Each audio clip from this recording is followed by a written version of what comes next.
Imagini uluitoare au fost filmate astăzi într-un hipermarket din București, unde un grup de indivizi a creat haos, a transformat magazinul în local de petrecere. Oamenii au luat de pe rafturi tot ce au poftit și s-au așezat la masă. Au mâncat kilograme de mezeluri și au băut coniac din pahare de șampanie. Sosirea polițiștilor nu i-a intimidat pe petrecăreți și nici nu avea de ce, pentru că la final au scăpat cu 3 amenzi pentru că nu purtau mască.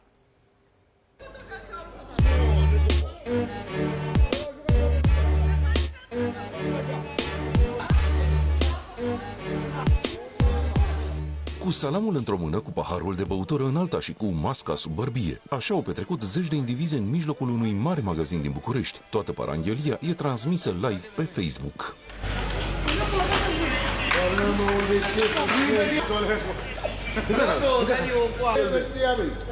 Cutiile de carton s-au transformat în masă pe care petrecăreții au umplut-o cu mezeluri luate la întâmplare de pe rafturi. În câteva minute, indivizii au transformat raionul de carne în propria bucătărie sub privirile uluite ale angajaților. Un agent de pază încearcă timid să intervină.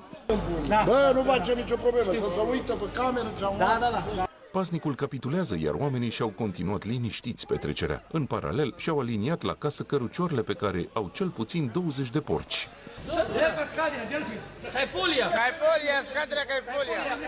La raionul de băuturi alcoolice, indivizii nu mai au chiar nicio reținere. Desfac la întâmplare sticle de coniac, pălincă și whisky și se cinstesc în pahare de șampanie. Scumpule, 1013! Alcoolist! Oh, nani! L-ai văzut pe fratele tău scump, a băut palinca de 70 de grade dintr-o lovitură. S-a furat paharele. S-au furat paharele. Gata, i-a luat paza. Nu iertați nimic, nu iertăm nimic, tot furăm de aici. Ia uitați-o pe mătușa, bagă mătușa, bagă.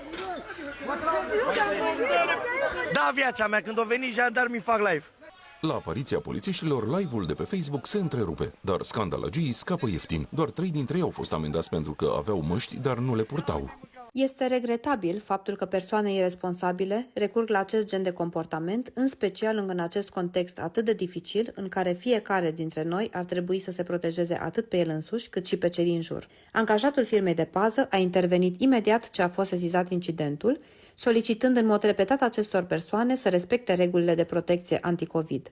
După ce au fost informați de cele întâmplate în interiorul magazinului, reprezentanții acestuia au luat decizia închiderii supermarketului pentru dezinfectare. Magazinul va fi redeschis mâine dimineață. Între timp, reprezentanții centrului vor verifica toate camerele de supraveghere. Vor să vadă exact dacă indivizii au plătit tot ce au mâncat și au băut.